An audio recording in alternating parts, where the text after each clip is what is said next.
The Gospel suggests that we come to enlightenment by gradual stages. Our text from Genesis tells how the great flood in Noah's time ran its full course, and that the return to normal existence cannot be rushed. The story about the cure of a blind man has special interest in that the cure took place in stages.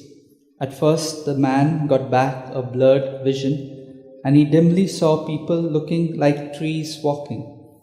This story is told only by Mark.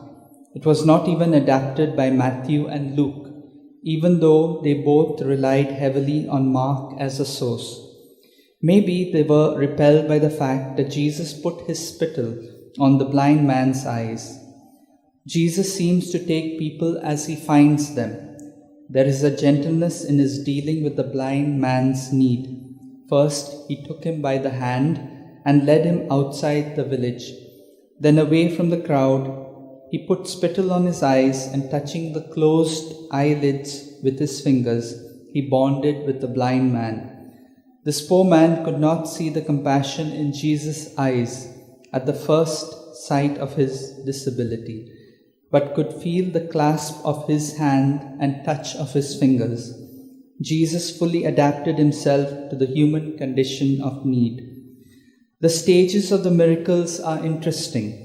At first, the man's vision was so blurred that people looked like walking trees. Then, after his cure, he could see everything clearly. These two are the stages of our growth in faith.